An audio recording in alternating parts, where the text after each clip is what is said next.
Shalom saudara yang terkasih dalam Tuhan Yesus Kristus.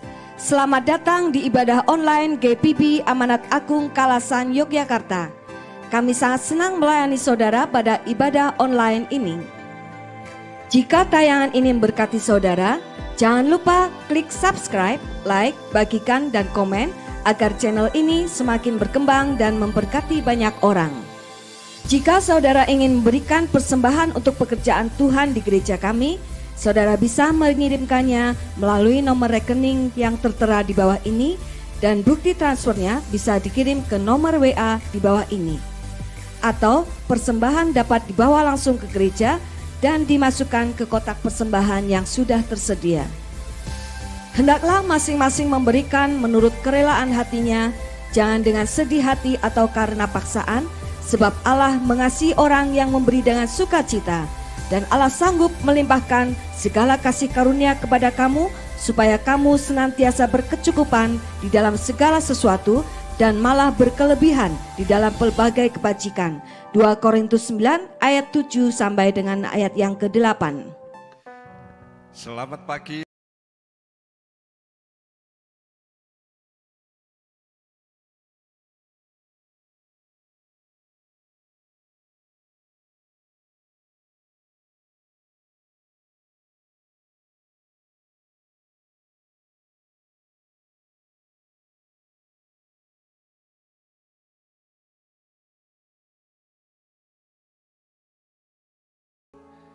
Tuhan Allah yang sudah menciptakan bumi langit dan segala isinya, dan yang tidak pernah meninggalkan perbuatan tangannya. Turunlah kiranya kasih karunia dan damai sejahtera dari Allah Bapa, Putra, Roh Kudus atas kita sekalian, sehingga ibadah ini mempermuliakan Dia dan memperkenan Dia, dan kita semua diberkati karena ibadah ini kami alaskan dan kami tujukan bagi Yesus Kristus, Tuhan dan Juru Selamat kita sekalian. Terpujilah namamu ya Tuhan Yesus, kekal selama-lamanya. Haleluya. Amin. Silahkan duduk.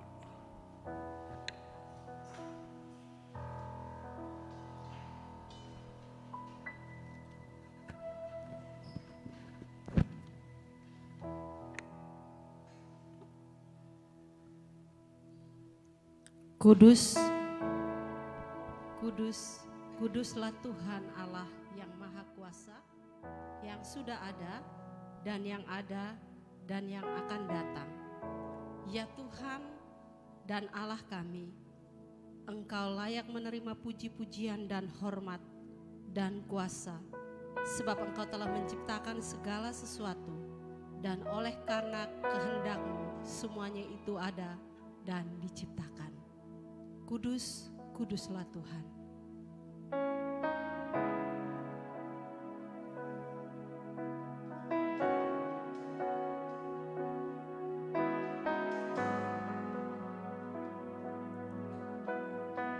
Allah pencipta langit dan bumi, Allah yang Maha Kuasa, Allah yang kudus, dan di dalam kekudusannya kita akan menyembah Dia.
sujud menyembahmu, ku tersentuh dan berseru,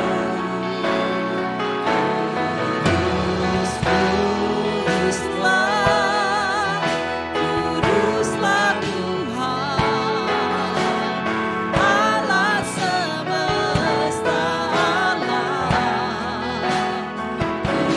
Kudus, kuduslah, kuduslah Tuhan, surga bumi menyembahmu.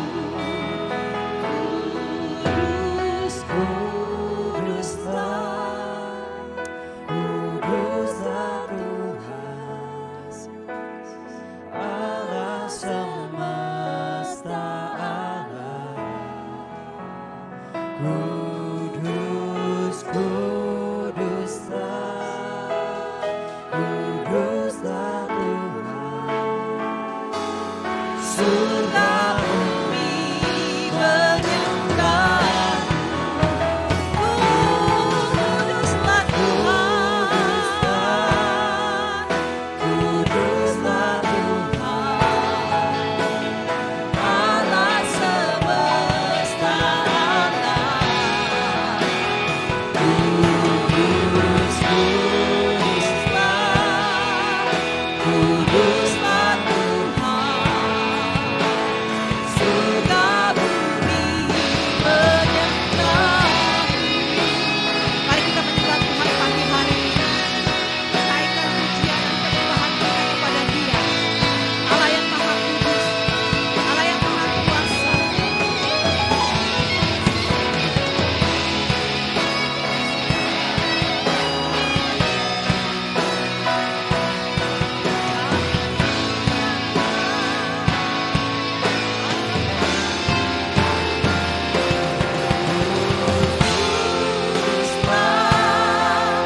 Kuduslah Tuhan, Allah semesta alam.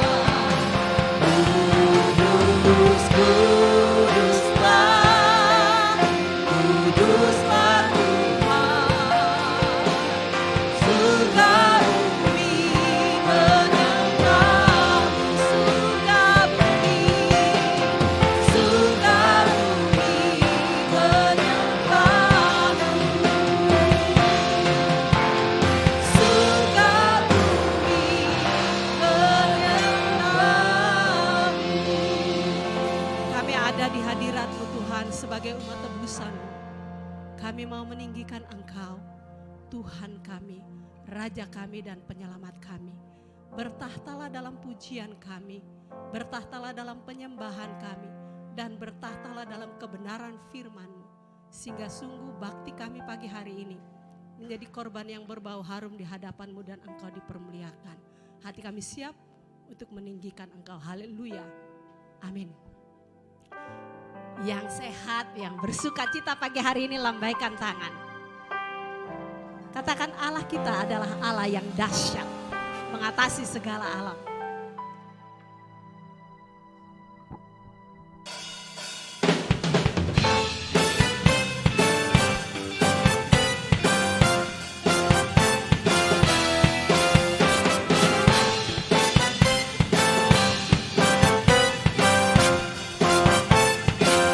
Dari utara. Dari utara ke selatan terdengar pujian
Kita akan membawa korban syukur kita kepada Tuhan. Yang bertugas dipersilahkan.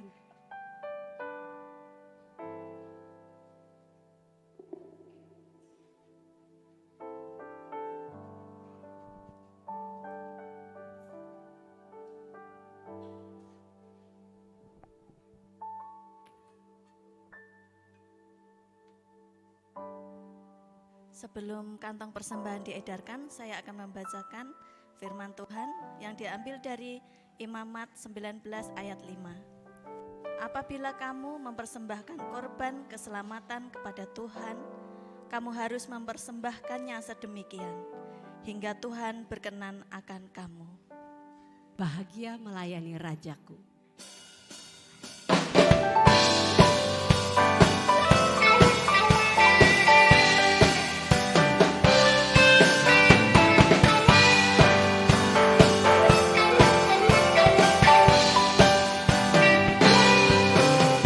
Bahagia melayani Rajaku.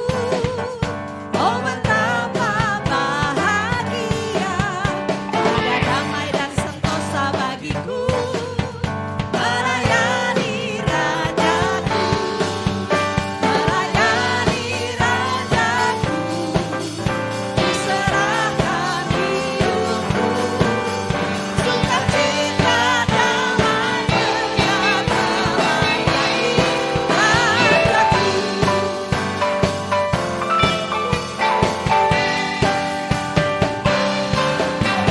Bahagia melayani Rajaku. Oh betapa bahagia, dalam gam dan terang tetap nyanyianku. Melayani Rajaku, melayani Rajaku, kuserahkan hidupku, sukacita damai berkat melayani Rajaku.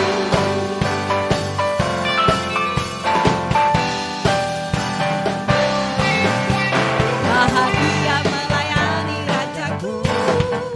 Oh betapa bahagia, membangkitkan harta jiwa ragaku. Melayani Rajaku, melayani Rajaku, kuserahkan hidupku, sukacita damai berkat melayani Rajaku. Melayani, melayani Rajaku, kuserahkan hidupku, sukacita damai berkat melayani Rajaku, sukacita damai berkat melayani Rajaku, sukacita damai berkat melayani Rajaku.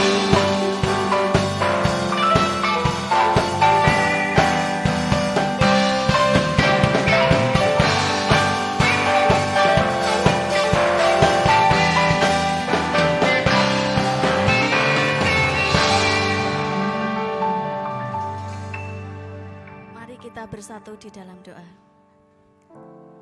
Tuhan Yesus, Bapa kami yang baik, pada pagi hari ini Tuhan kami mengucap syukur oleh karena kasih-Mu, oleh karena kebaikan-Mu, dan oleh karena anugerah-Mu. Tuhan, pagi hari ini kami mau menyerahkan seluruh kehidupan kami hanya ke dalam tangan kuasa-Mu. Kami mengucap syukur Tuhan pada pagi hari ini karena Engkau telah memberikan yang terbaik melalui persembahan kami, dan bisa kami kembalikan kepada Engkau persembahan yang terbaik pula ya Tuhan Yesus. Kiranya Engkau menyucikan, menguduskan supaya persembahan kami mempermuliakan nama-Mu dan bisa dipergunakan untuk kepentingan gereja kami. Terima kasih Tuhan, berkati juga untuk anak-anak-Mu yang ambil bagian untuk mengelola keuangan di gereja kami. Biarlah Tuhan berikan hikmat dan kebijakan supaya bisa mengelolanya dengan baik. Terima kasih Tuhan, berkati juga untuk kesehatan untuk anak-anak-Mu yang mengelola keuangan supaya Tuhan terus memberikan kesehatan sehingga mereka terus bisa melakukan yang terbaik untuk-Mu ya Bapa. Tuhan Yesus, kami juga mengucap syukur pada pagi hari ini bila kami boleh ada di tempat ini bersama-sama untuk memuji muliakan nama-Mu. Biarlah Tuhan, Engkau terus ada di dalam kami sehingga kami pada pagi hari ini Tuhan bisa memberikan yang terbaik melalui persembahan kami pula, melalui jiwa roh kami, pikiran kami sebagai persembahan yang hidup ya Tuhan Yesus. Bapa, pada pagi hari ini kami juga menyerahkan untuk bangsa dan negara kami. Berkatilah Bapa supaya bangsa kami semakin hari semakin mengalami kebaikan, semakin mengalami untuk saling mengasihi sesama masyarakat Indonesia, untuk kami saling menghargai, untuk kami saling menghormati ya Tuhan antar sesama manusia, sehingga kehidupan di dalam bangsa kami Indonesia ini Tuhan senantiasa mempermuliakan nama-Mu. Melalui saling mengasihi ini Tuhan, kami tidak ada permusuhan, kami tidak ada perkelahian ataupun perebutan apapun itu Tuhan. Baik itu di bidang politik, di bidang pendidikan, di bidang apapun Tuhan, kami menyerahkan semuanya agar kami saling mengasihi dan saling menghargai sesama manusia di bangsa kami ini Tuhan. Berkati untuk Bapak Jokowi sebagai presiden kami yang memimpin bangsa kami beserta jajarannya Tuhan. Tuhan memberikan kebijakan, Tuhan memberikan kesehatan kepada mereka, sehingga mereka bisa memimpin dengan baik melalui kuasa-Mu, melalui arahan-Mu ya Tuhan. Dan mereka bisa menjadi pemimpin-pemimpin kami yang baik pula untuk kepentingan masyarakat Indonesia. Terima kasih Tuhan, berkati saudara-saudara kami yang mungkin saat ini mengalami musibah, baik itu banjir, tanah longsor, angin ribut, ataupun bencana-bencana yang lain yang sudah mereka hadapi. Tuhan beri kesabaran dan Tuhan akan terus menjaga melindungi mereka. Berkati mereka untuk senantiasa lebih dekat kepadamu ya Tuhan Yesus. Bapa kami yang di surga, berkatilah juga Tuhan untuk saudara-saudara kami yang mungkin saat ini masih sakit oleh karena pandemi yang belum selesai. Kami percaya mereka yang masih mengalami sakit corona, Tuhan sembuhkan, Tuhan jamah, Tuhan beri pemulihan. Berkati juga mereka semua yang mengalami sakit melemah tubuh pada saat ini Tuhan. Dimanapun mereka berada, Tuhan akan jamah dengan tangan kuasa-Mu dan memberikan kesembuhan. Terima kasih Tuhan, terima kasih. Kami menyerahkan gereja kami PIBI Amanat Agung. Tuhan senantiasa menaungi, Tuhan senantiasa menyertai dan memelihara supaya gereja kami, anak-anak Tuhan dan jemaat seluruh PIBI Amanat Agung semakin bersatu, semakin kompak, semakin saling mengasihi sehingga semakin mengandalkan Tuhan di dalam kehidupan kami. Hari semakin hari Tuhan, iman kami bertumbuh, bahkan bisa berbuah ya Bapa. Terima kasih Tuhan, terima kasih. Kami menyerahkan doa pada pagi hari ini hanya di dalam nama-Mu saja. Haleluya, amin. Terima kasih Bu Juaria. Kita akan sama-sama mendengarkan firman Tuhan. Saya mengajak Bapak Ibu berdiri bersama-sama. Kita ringi dengan pujian, Tuhan menolongku.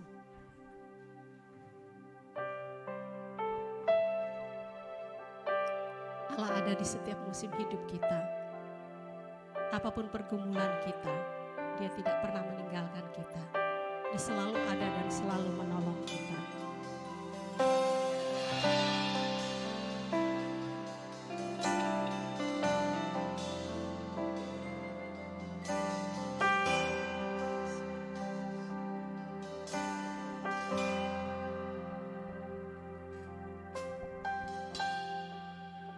Musim akan selalu berlalu.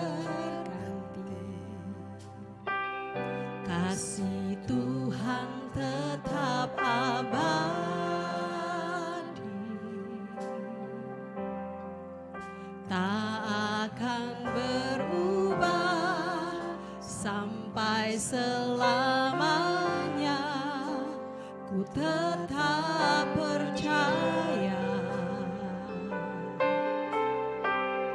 Ku yakin Tuhan memberkati.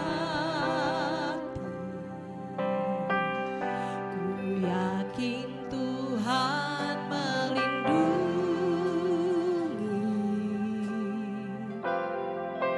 Burung di udara Tuhan pelihara karena kasih-Nya.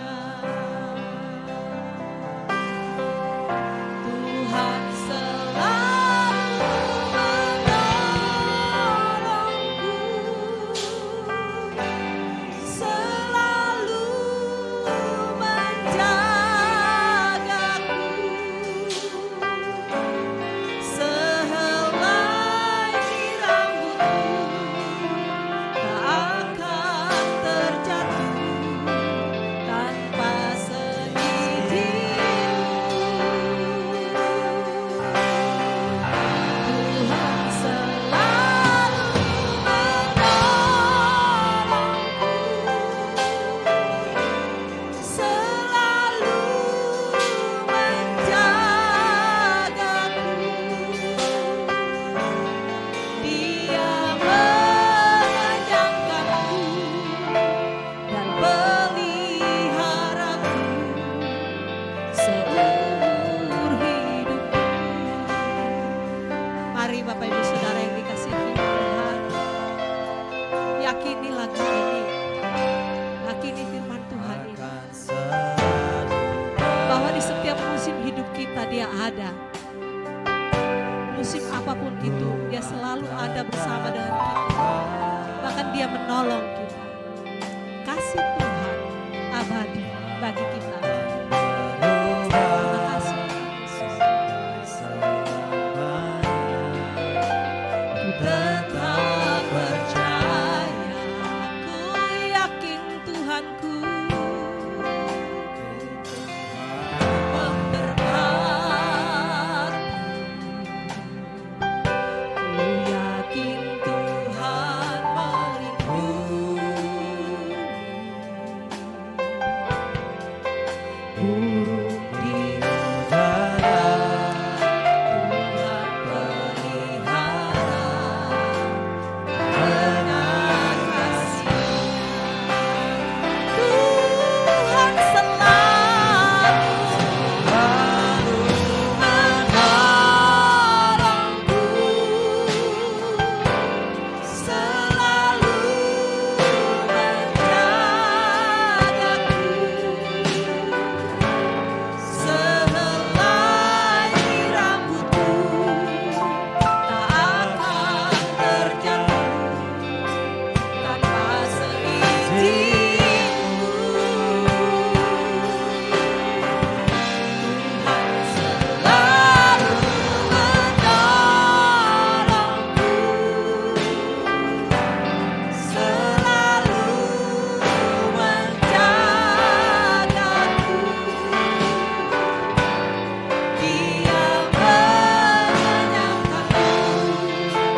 Benar Tuhan, itulah keyakinan kami kepada Tuhan dan kepada firman-Mu. Engkau Allah yang memiliki kami karena Engkau menebus kami, demikian juga Engkau Allah yang memelihara menolong kami. Kalaupun Engkau mengizinkan kami bergumul, bahkan kami berjalan di dalam lembah-lembah, Tuhan mengajak demikian, kami percaya Engkau Allah yang tetap memelihara kami. Itulah sebabnya menjadi bagian dari bakti kami pagi ini, kami ingin merenungkan sebagian dari firman Tuhan. Urapi kami semuanya, Roh Kudus bekerjalah di antara kami semuanya. Dan tolonglah hamba-Mu yang sederhana ini, supaya Tuhan pakai sebagai alat-Mu untuk menjelaskan bagian-bagian firman-Mu. Mampukan kami untuk mengerti, lebih dari itu mampukan kami untuk melakukannya. Di dalam nama Yesus Kristus Sang Firman yang hidup, kami menyerahkan perenungan firman-Mu. Haleluya. Amin. Silakan duduk kembali, Bapak Ibu dan saudara kasih dalam Tuhan. Baik Bapak Ibu dan saudara kasih dalam Tuhan, selamat siang dan salam. Oke, puji Tuhan. Kalau di hari ini, minggu yang ketiga di bulan September ini, kita beribadah kepada Tuhan. Ya, secara khusus, selamat datang Pak Olof, ya, teman pelayanan lama yang datang dari Jayapura. Ya, puji Tuhan karena putranya wisuda kemarin. Puji Tuhan. Siang hari ini saya mengajak saudaraku sekalian untuk merenungkan bagian firman Tuhan yang saya ambil dari Yohanes pasal 17 ayat 1 sampai dengan ayat yang ke-26.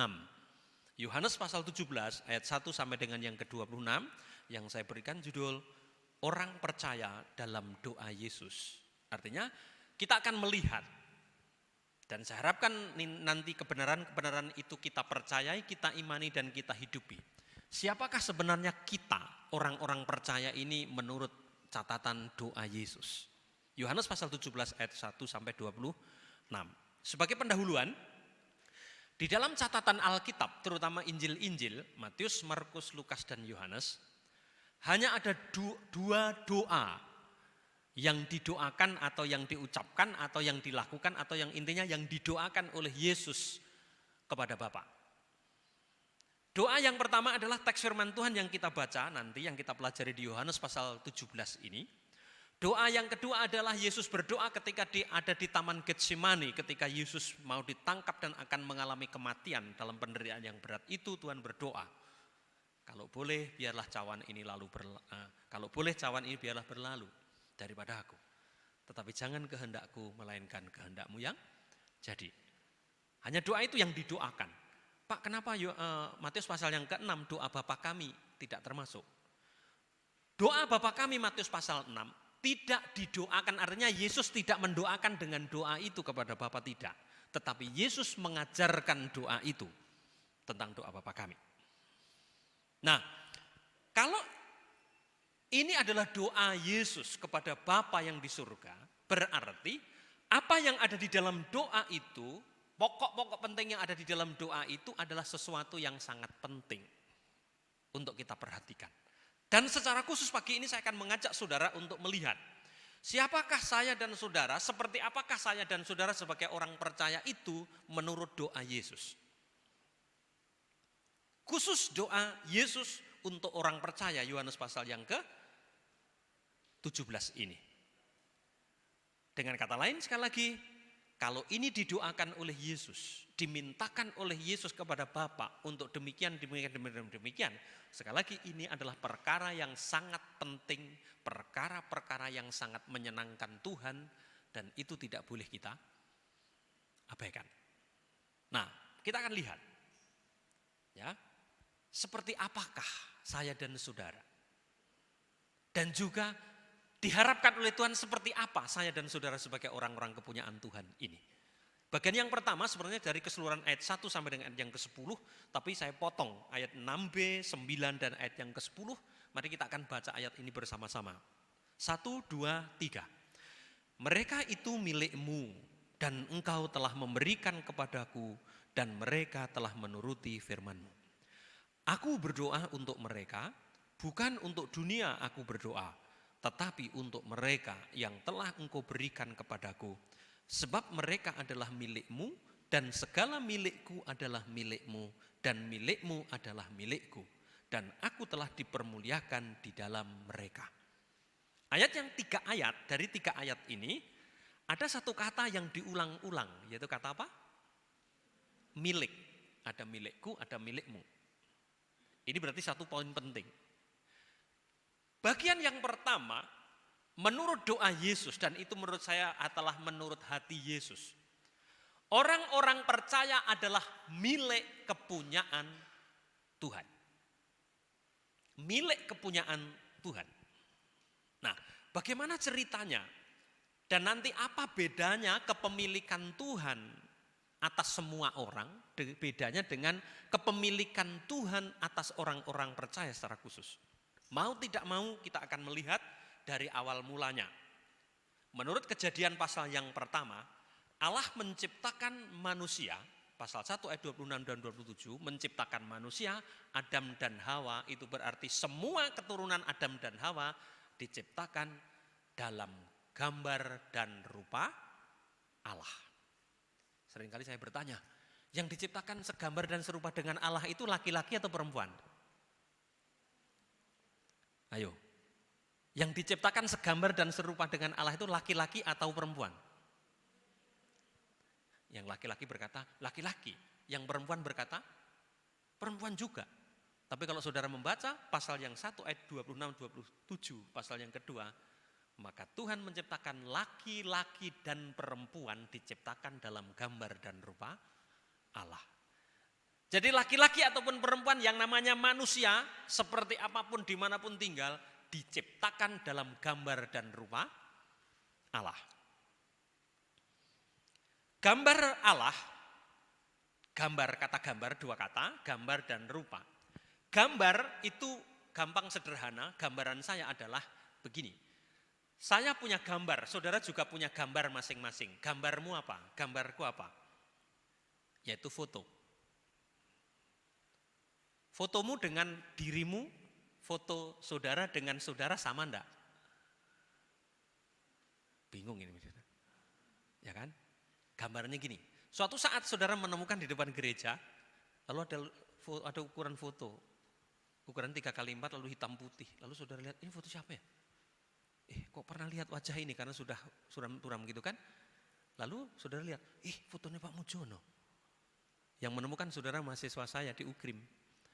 Ternyata saudara pernah tidak lulus dari mata kuliah saya. Misalkan, ini misal. Lalu saudara lihat foto, kurang ajar ini. Saudara les-les gitu kan, lalu saudara begitu lalu begini-begini. Saya tanya, apa respon dari foto itu? Apa responnya? Jangan ngapain. Tapi jangan sekali-kali saudara nginjak Pak Mujono, apalagi ngeludain. Lain responnya. Foto dengan saya berbeda, tetapi pasti mirip, betul? Ya. Kalaupun zaman sekarang ada Photoshop, ada macam-macam, kalau namanya fotomu pasti mirip dengan kamu, betul?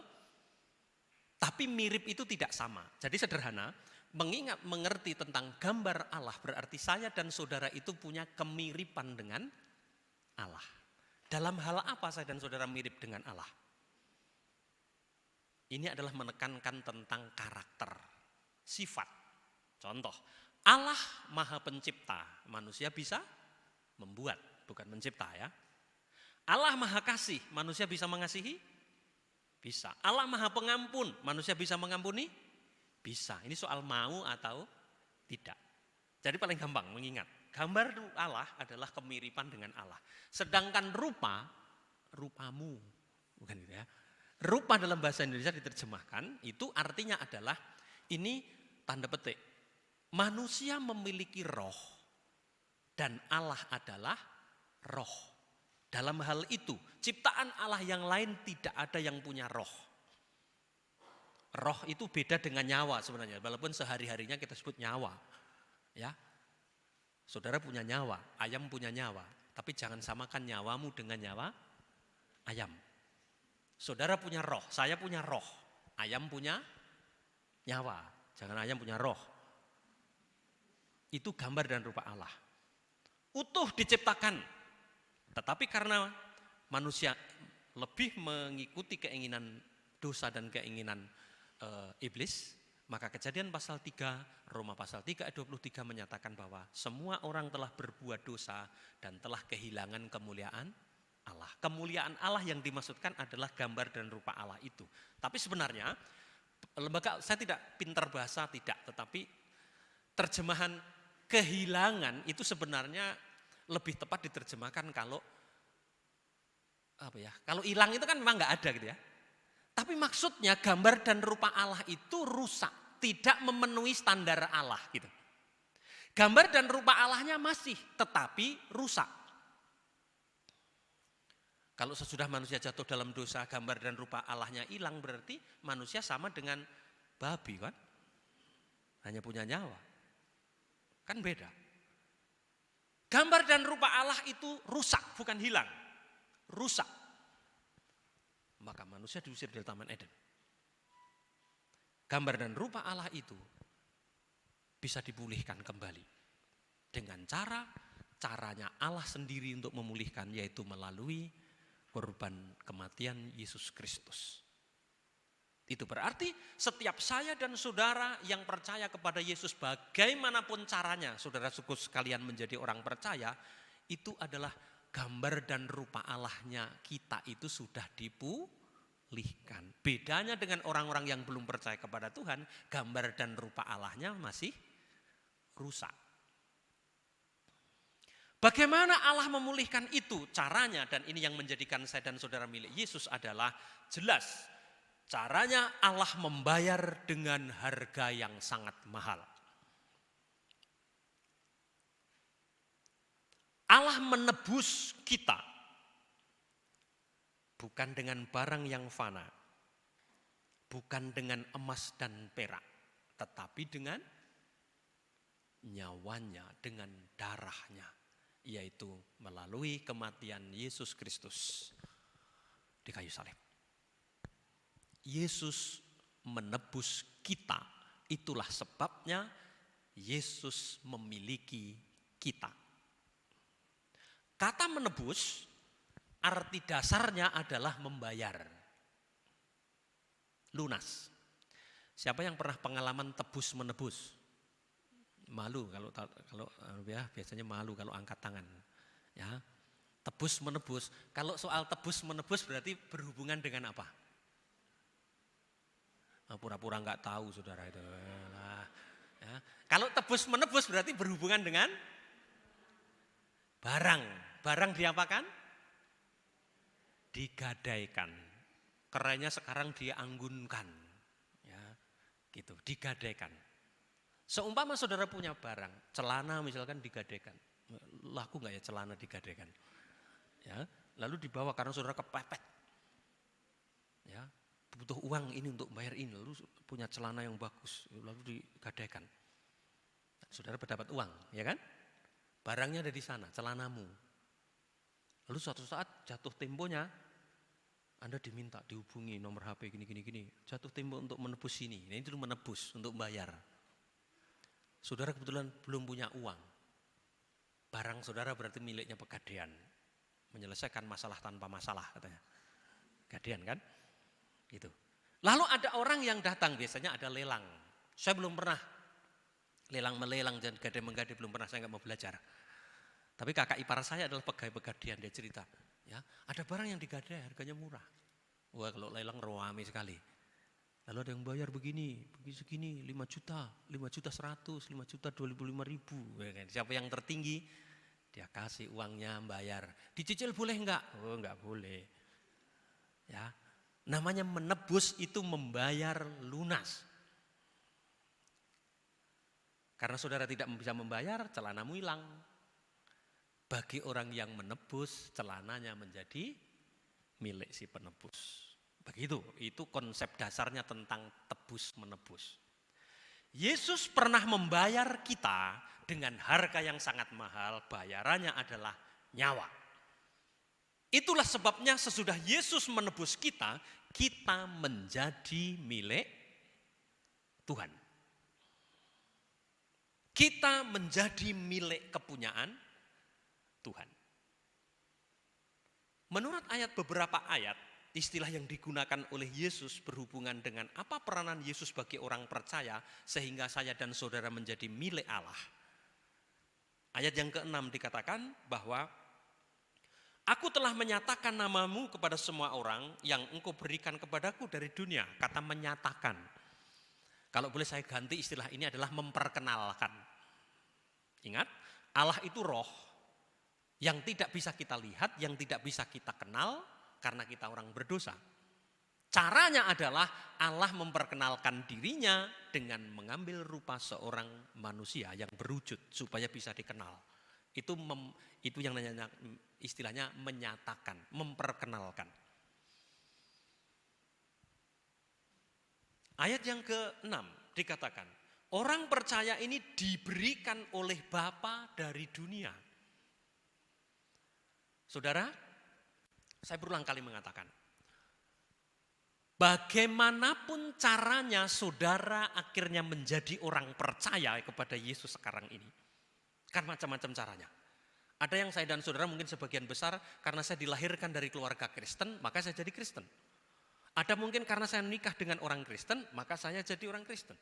Ada orang yang karena kepepet saya menjadi orang Kristen karena bos saya dulu ngajak saya ke gereja walaupun saya nggak mau, akhirnya jadi orang Kristen.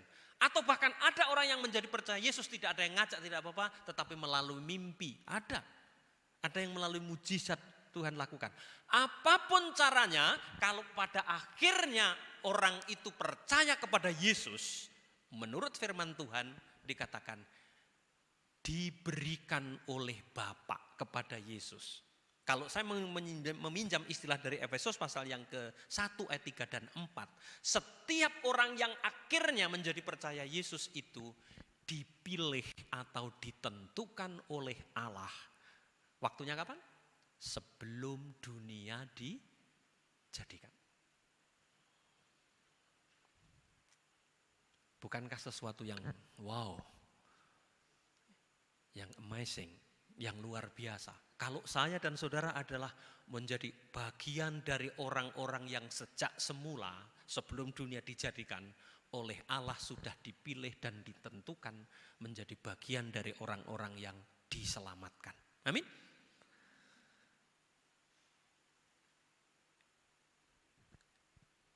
Ayat yang ke-9, Yesus berdoa untuk orang percaya. Aku berdoa untuk mereka orang percaya, murid-murid pada waktu itu, sekarang termasuk saya dan saudara. Bukan untuk dunia ini aku berdoa, tetapi untuk mereka yang telah engkau berikan kepadaku. Yesus pada waktu itu mendoakan orang-orang percaya kepada Bapa, Allah Bapa. Sampai sekarang menurut saya ini ya, karena Yesus peranannya sebagai juru syafaat, juru pengantara. Dia tetap mendoakan dan menginginkan seperti isi doanya nanti. Sebab apa? Karena saya dan saudara dikatakan adalah milik kepunyaan Tuhan. Milik kepunyaan Tuhan. Ini merupakan penegasan yang penting. Yesus berdoa untuk saya dan saudara.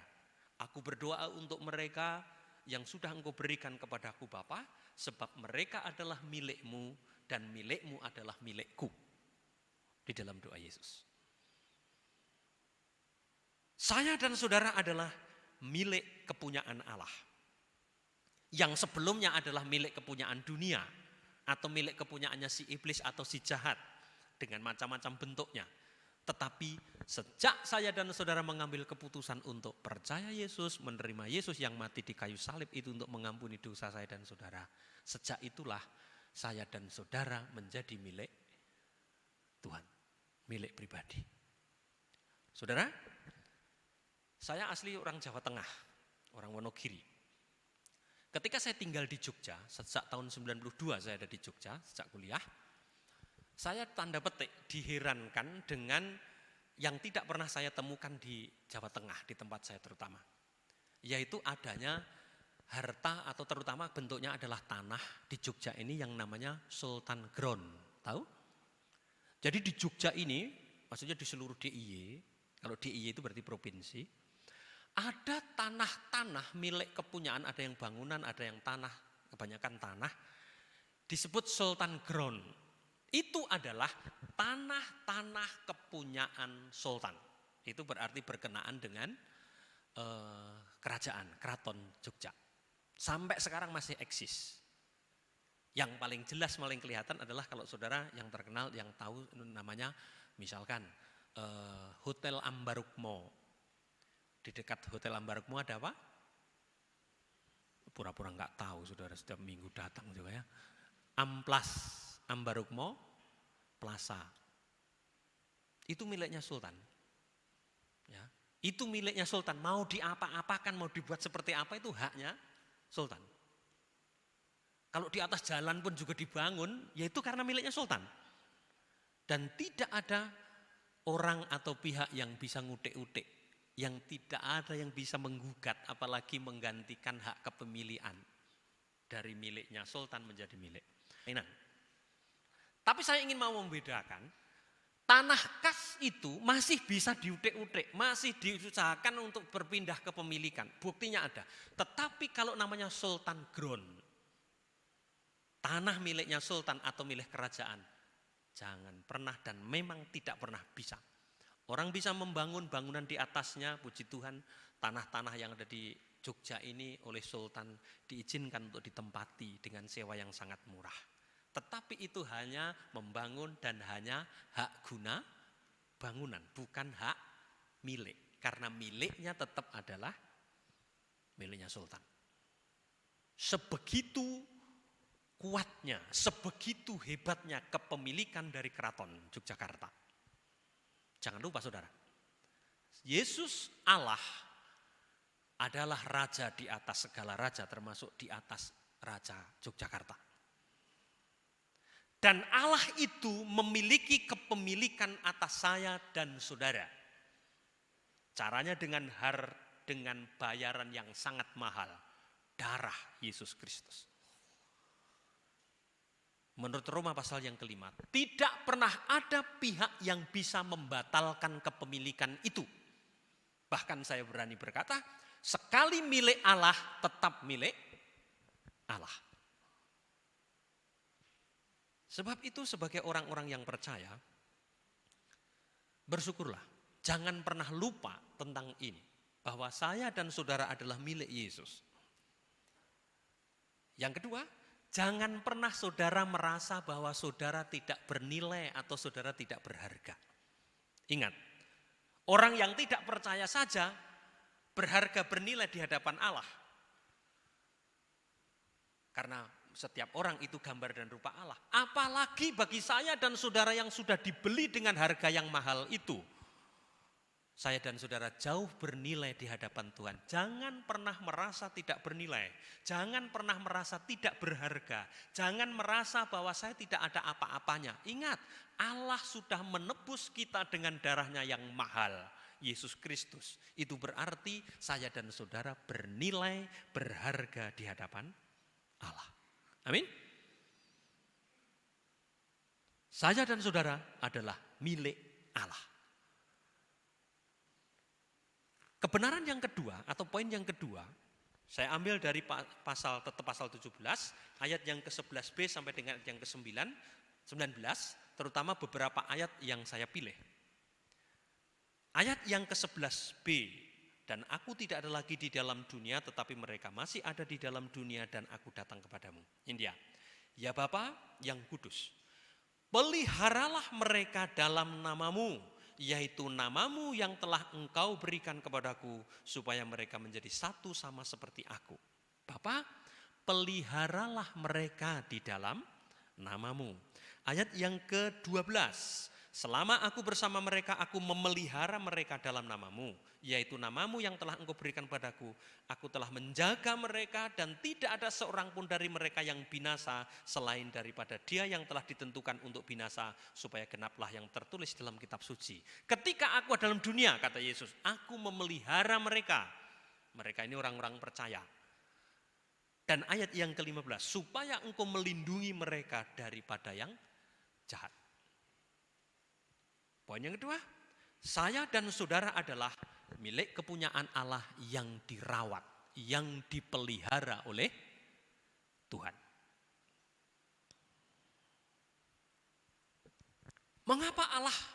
Mengapa orang percaya pasti dipelihara oleh Allah? Walaupun perasaan atau pikiran kita kadang-kadang merasa, Tuhan itu apa lupa saya ya? Kadang-kadang. Kadang-kadang pikiran dan perasaan saya dan saudara merasa sudah tidak diperhatikan, tidak dipelihara oleh Tuhan. Tapi jelas firman Tuhan mengatakan bahwa saya dan saudara adalah milik Tuhan yang dirawat dan yang dipelihara oleh Tuhan. Kita dirawat oleh Tuhan jelas karena kita sudah menjadi miliknya Tuhan. Kita menjadi milik Tuhan karena bayarannya yang sangat mahal. Kalau boleh saya katakan kita dibeli dengan harga yang sangat mahal, maka kita pasti dirawat. Kalau saudara memiliki barang yang menurut saudara mahal, atau apalagi itu barang dulu Anda membeli dengan harga yang sangat mahal, pasti saudara akan merawat, memelihara. Betul? Pasti. Kenapa Tuhan juga pasti memelihara kita? Ya karena memang si jahat, iblis, roh jahat dengan segala macam bentuknya, yang dulu adalah bos kita, yang dulu adalah pemilik kita, selalu akan merebut, selalu akan menggoda, selalu akan merebut kalau boleh kepemilikan Allah dicopot dan menjadi miliknya dia kembali. Tapi jangan pernah lupa ada Roh Kudus yang menjadi meterai. Jadi iblis tidak bisa meminta kembali, sudah dibayar dengan harga yang lunas. Karena kita berharga, karena kita menjadi miliknya yang berharga, maka kita pasti dijaga oleh Tuhan. Berhubungan dengan kepemilikan dan penjagaan, saya selalu ingat dengan mama saya. Ya, mama saya di rumah di Wonogiri sana di masa tuanya. Di rumah ada barang-barang kepunyaan dia. Barang kepunyaan dia yang sering saya perhatikan adalah ada satu barang yang dari batu gede gitu. Ya, barang itu hampir setiap hari digunakan. Tetapi saya perhatikan barang itu sesudah dicuci ya hanya digeledekke, ya hanya disimpan di luar saja tempat cucian itu. Hujan kehujanan, panas kepanasan. Saya tanya, kok nggak pernah dimasukkan? Dia bilang, alah berat, ngangkatnya berat. Nanti kalau hilang, sopo yang harus ngangkat? Siapa yang mau ambil? Barang yang saya maksudkan apa? Dalam bahasa Jawa disebut lemper, layah. Jadi itu barang untuk apa? Ngulek-ngulek bumbu, ngulek sambal itu dari batu gede. Hanya di luar. Sebaliknya, mama saya punya barang yang kecil. Barang itu tidak sering digunakan, hanya hari-hari tertentu digunakan. Ya. Barang itu kami tidak pernah boleh menyentuh pun. Ya, meminjam apalagi nggak boleh. Barang itu disimpan. Pertama dibungkus pakai kertas. Kertasnya dimasukkan ke plastik kecil. Plastiknya masih dibundelin, masih diikat. Plastik itu masih dimasukkan ke dompet kecil. Dompetnya di resleting. Dompet itu masih dimasukkan ke tas kulit. Tasnya masih di resleting. Tasnya masih dimasukkan ke seloroan, laci lemari. Masih ditutup. Lemarinya masih ditutup dan bahkan masih dikunci. Saudara tahu kira-kira barang itu apa? Apa kira-kira? Iya, itu adalah anting-anting yang terbuat dari emas. Emas itu berharga. Emas bukan mas. Kalau emas itu banyak yang berharga. Mas Mujono, Mas Sastro, Mas Joko itu kurang berharga. Emas. Bagi mama saya barang itu sangat berharga. Saya tidak tahu harganya berapa. Tapi jelas bagi mama saya barang itu sangat berharga. Itulah sebabnya ketika menyimpan, merawat dan sebagainya sangat-sangat dijaga dan sangat dirawat. Berbeda dengan lemper yang dari batu itu. Gede, tapi ya tidak begitu dirawat, dipelihara, karena kurang berharga. Nah, saya dan saudara kembali lagi, saya ingatkan, saya dan saudara adalah milik Allah yang sangat berharga. Ingat, saya dan saudara menjadi milik Allah karena ditebus dengan darah yang sangat mahal, bukan dengan barang fana, bukan dengan emas dan perak, tetapi dengan darah Yesus Kristus yang sangat mahal. Percayalah bahwa Allah memelihara kita. Apakah itu dari kekurangan? Apakah itu dari ancaman si jahat? Ya. Percayalah, yakinlah pemeliharaan Tuhan. Kalau Tuhan kadang-kadang mengizinkan kita bergumul, kalau kita diizinkan oleh Tuhan istilahnya itu menjalani lembah-lembah kelam, kegelapan dan sebagainya. Jangan pernah lupa, kita adalah milik Allah yang dipelihara, yang dijaga oleh Tuhan. Yang kedua, sebagai penerapan, jangan pernah takut menghadapi hidup ini. BBM naik, boleh. Ekonomi sulit, boleh, itu real. Perekonomian belum boleh, itu real. Kesulitan ini dan itu nyata, itu real. Tetapi saya mau berkata, kita adalah milik Allah. Masakan Allah tidak memelihara, tidak merawat kita kalau kita adalah milik kepunyaan Tuhan. Percayalah kepada pemeliharaan Tuhan. Percayalah kepada perlindungan Tuhan. Ya. Jangan takut menghadapi hidup ini. Kesulitan mari kita hadapi sama-sama. Lebih dari itu, kita percayai akan pemeliharaan dan perawatan Tuhan atas saya dan saudara. Dan kita jalani, walaupun ada tantangan, ada kesulitan, mari kita tembus, kita lalui. Karena apa? Allah memelihara, menjagai kita sebagai milik kepunyaannya. Dan berikutnya ayat yang ke-11c sampai dengan ayat yang ke-11c, ayat 20 sampai dengan yang ke-23. Yesus berkata ayat 11c, dan aku berdoa supaya mereka menjadi satu sama seperti kita. Ini doanya Yesus kepada Bapa. Supaya mereka menjadi satu sama seperti kita. Yang kedua, ayat 21, supaya mereka semua menjadi satu sama seperti Engkau ya Bapa di dalam aku dan aku di dalam Engkau. Kata kuncinya, supaya mereka semua menjadi satu. Ayat 22b, supaya mereka menjadi satu sama seperti kita adalah satu.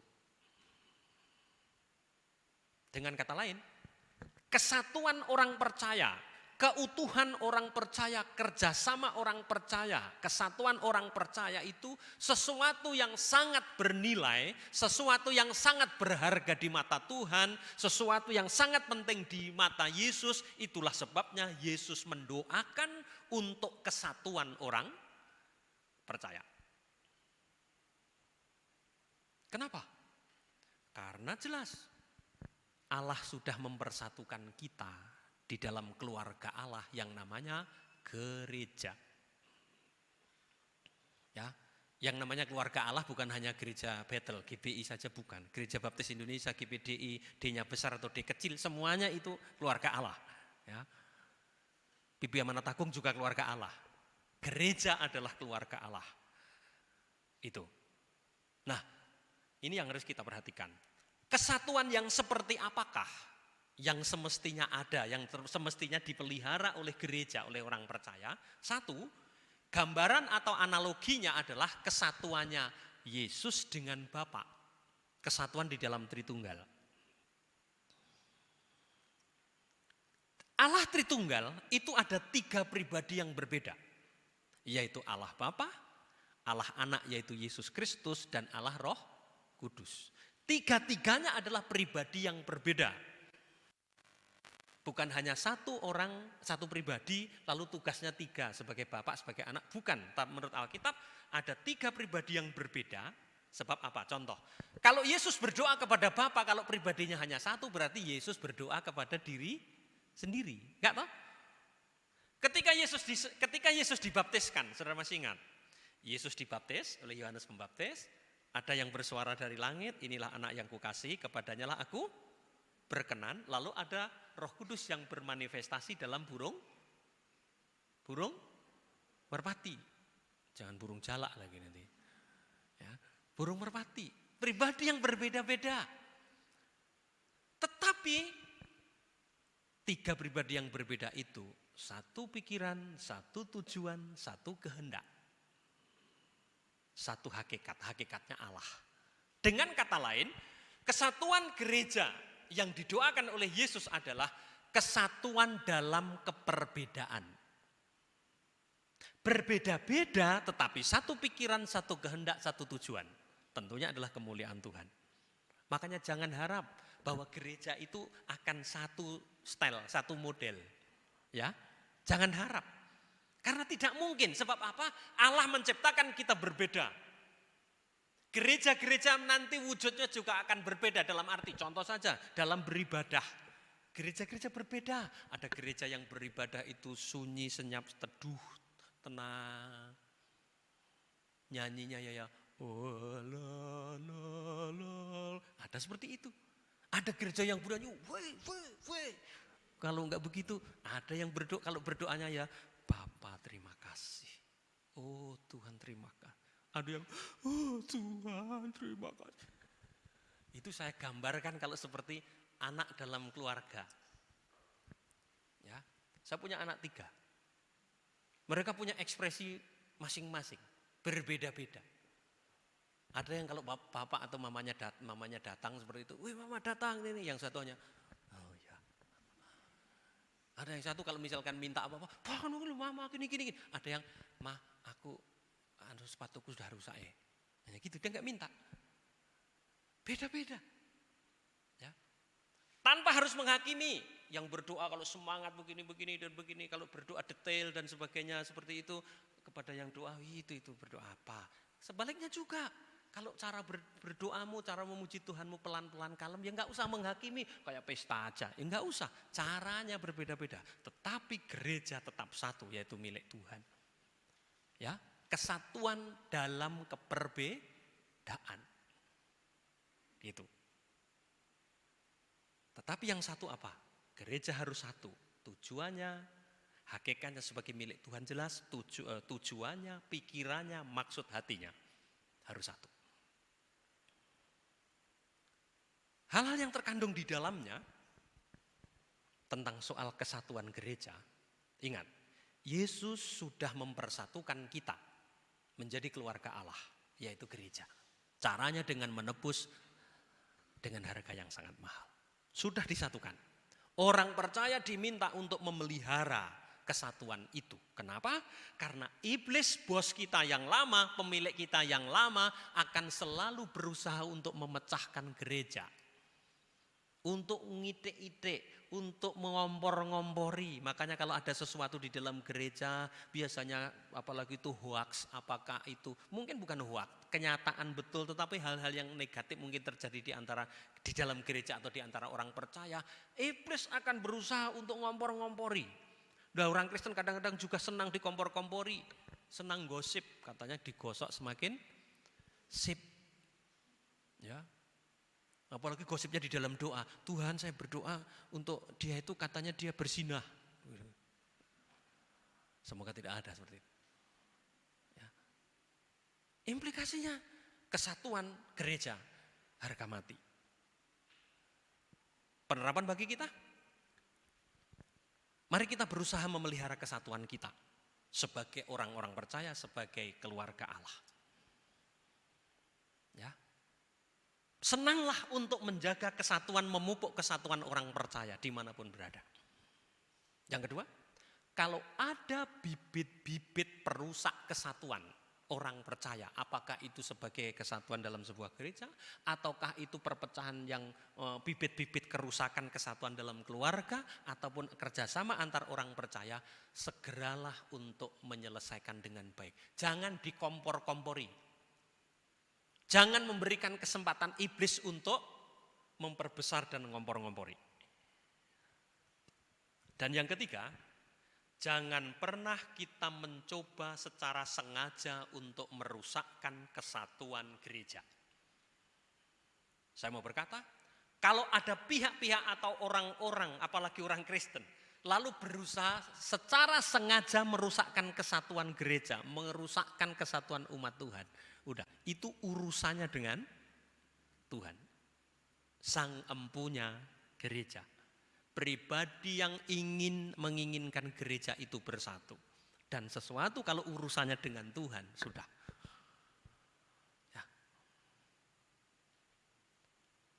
Saudara yang kasih dalam Tuhan, dalam doa Yesus, saya dan saudara diingatkan.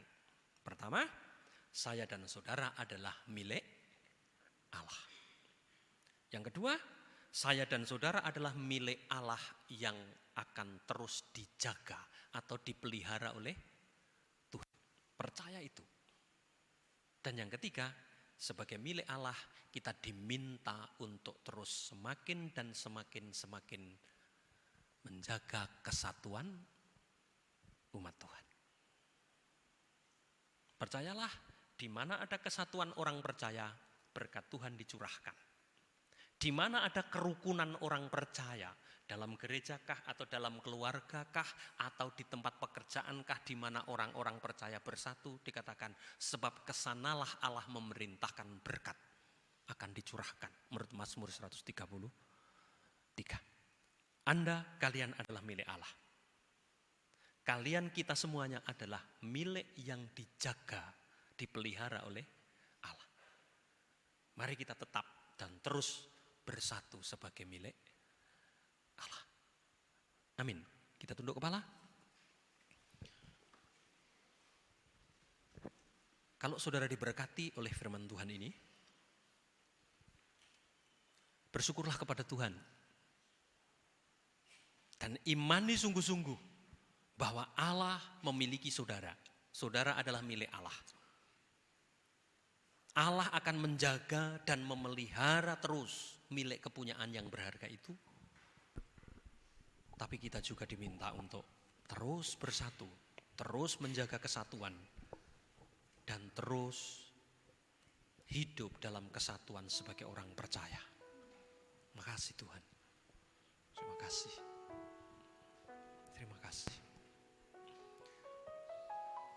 Saya mengundang kita semuanya berdiri bersama-sama dan kita akan berdoa kepada Tuhan.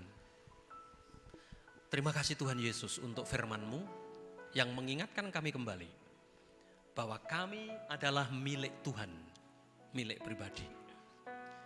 Bahwa kami adalah milik Tuhan yang terus Tuhan pelihara dan Tuhan lindungi, Tuhan rawat.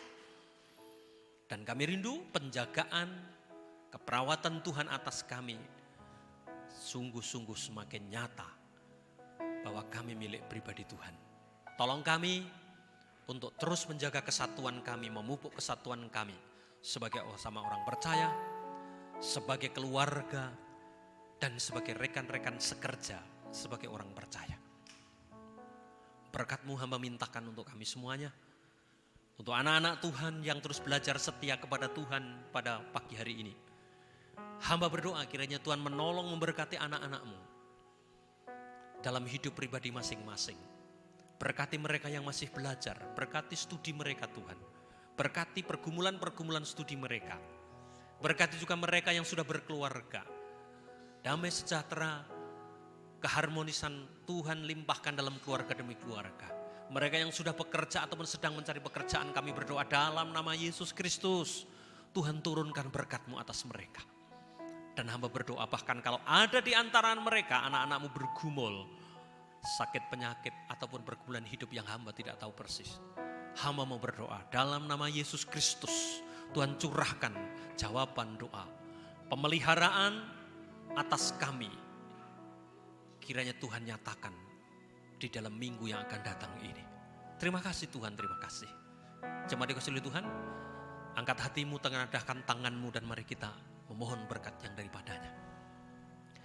Biarlah berkat dan damai sejahtera yang datangnya dari Allah Bapa, kasih sayang dari Yesus Kristus yang tidak pernah ada hentinya, persekutuan Allah Rohul Kudus dan penghiburan penyertaannya, bahkan keberhasilan bersama dengan Dia, memberkati saudara-saudaraku sekalian kembali pagi hari ini sampai Maranatha, Yesus datang kedua kali. Dalam nama Yesus Kristus, kami mengakhiri bakti kami dan menerima berkat-Mu. Kita katakan sama-sama, amin.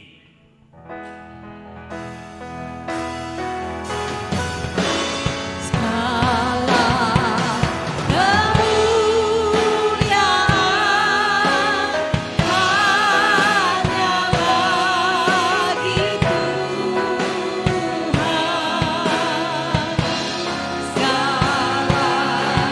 hormat, puja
Amin. Silakan duduk kembali. Sejenak bersyukur kepada Tuhan masing-masing. Tuhan terima kasih pada ini. Terima kasih untuk pelayanan ini. Terima kasih untuk setiap anak-anakmu dan setiap pelayanan memuji Engkau. Bersyukur. Amin. Sekali lagi terima kasih untuk kehadiran Bapak Ibu Saudara sekalian pada pagi hari ini. Bapak Gembala tadi meninggalkan kita karena ada pelayanan di tempat lain di Jogja. Terima kasih yang melayani hari ini. Tetap semangat, jaga iman, jaga imun. Tuhan memberkati, selamat hari Minggu. Silakan keluar dari kursi yang paling luar supaya tidak terjadi penumpukan.